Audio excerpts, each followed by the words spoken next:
guys, welcome back to the ExamRevision YouTube channel. My name is Ellen and today I'm going to be talking to you about how to make the perfect study timetable for Christmas exams. If you're a third year student or a 6th year student, this will also apply to mock exams and you can use the same kind of template to build your study timetables for the new year, for your mocks, obviously. Obviously, Christmas exams are coming up for everybody, not just secondary school students. I have some of my own for college, so I completely understand we're all in the same boat. It is so important to have a study timetable during this time because obviously coming up to Christmas, you're just thinking about Christmas, you're just thinking about all these great things and things that are happening, but obviously you want to do well in your exams too because that is really important. So I'm here to help you make your perfect study timetable for the Christmas time in order to succeed in your exams. I know we're excited about Christmas, but we gotta do what we gotta do. The first thing I'm going to talk about is assessing your subjects. So you probably already have your exam timetable. So you really got to prioritize subjects based on like their exam dates and when the exam is and also how confident you feel in that subject. So for subjects that you don't feel so confident in or they're the subjects that you have first in your exams, you definitely want to prioritize those. I know we all love studying our favorite subjects, but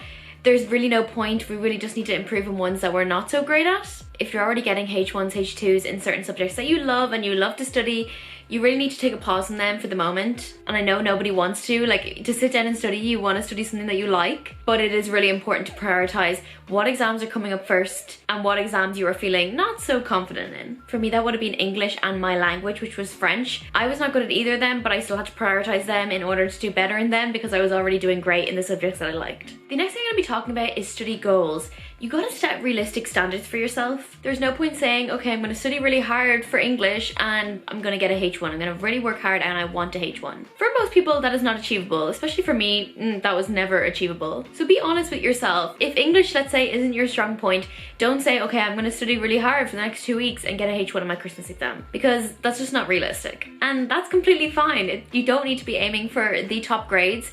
It's all relative to you. So for what you think you will be able to get if you study hard enough, what you want to get in the exam. For me, I was always aiming for like a H3 in English, and if I worked hard enough, I was able to get that. But there was no point in me saying, I want a H1. It was no point. I was just gonna make myself upset when I didn't get my H1 because that was just not achievable for me. And I'm all about working your hardest and aiming for all of those top grades. But in one sense, we don't have all the time in the world, and it's important to work on the subjects that you know that you will be able to get a H1 in and get those H1s. And for your other subjects, just try and do as best as you can. Also, Christmas exams are not that far away. You know, there's not that much time left. So by just working your hardest in what you can and setting realistic goals, you're not setting yourself up for failure. I would definitely recommend setting up like a weekly schedule for your study timetable or daily, just whatever works for you. But don't be doing it like the next 3 weeks in advance up until your exams are, because you don't know what's going to come up or what's going to happen in the next 3 weeks. So I'm going to link some templates down below for like weekly study timetables, and you can like print them off and write them in, or like download them and write them on an iPad or a tablet or whatever. I think it's really helpful just to have a guide, so at least when you go down to study, you're not like, maybe I will study biology because I like biology. Instead, you will have a designated subject to study for that day. So you should have designated times and days for different subjects. And obviously in that timetable, be prioritizing subjects that are coming up closer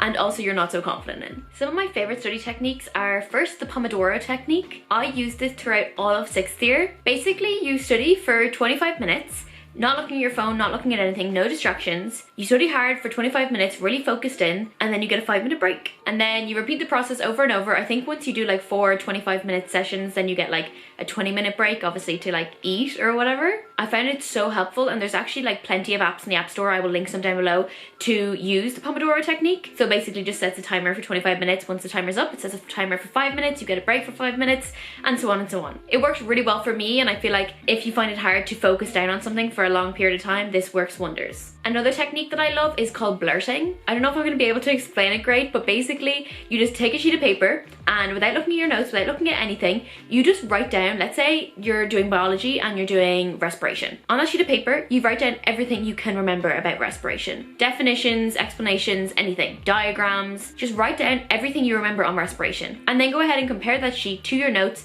and see what you missed, what things that you didn't explain correctly, what definitions were wrong. And it just helps you see what you actually know and what you don't know. The last thing I love is also the Forest app. I still use this to this day in college. It's basically an app where you have a forest, okay, and you can plant a tree for however long you may want. It can be 30 minutes, it can be an hour, 2 hours, whatever. You plant the tree and it basically locks all of the apps in your phone, so you cannot go onto any of the apps while the tree is like growing. So it forces you to be off your phone. And then if you do go onto an app on your phone, it kills the tree, and then you have a dead tree in your forest, and it looks awful, and who wants that? I would highly recommend the app. You can also add your friends in it. I have all of my friends in it, and you can like have competitions and see who has the most trees in their forest and whatever. It's really helpful. I still use it literally every day, so I would highly recommend. It's also important for your motivation to like reward yourself. So obviously you'll have your study timetable and what you're meant to be doing that day, and if you get everything done, you really should have a reward for yourself at the end of the day, so it motivates you to actually get everything done. That reward can be anything, whether it be a bar of chocolate or watching a movie or going out with your friends, whatever, but you really should have something to look forward to at the end of your study day, and it'll give you reason to actually get your work done. The last thing I'm going to be talking about is not comparing yourself. Some people might be studying like 6-7 hours a day, and that's great, and if that works for them and they're able to focus for that amount of time,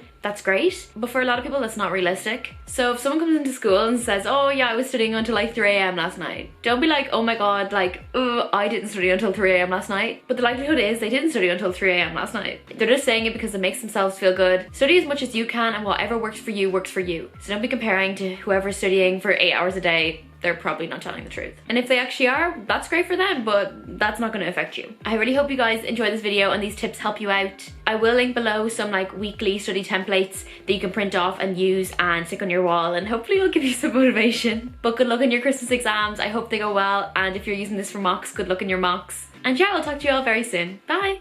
Also guys, be sure to check out the exam revision courses and bundles.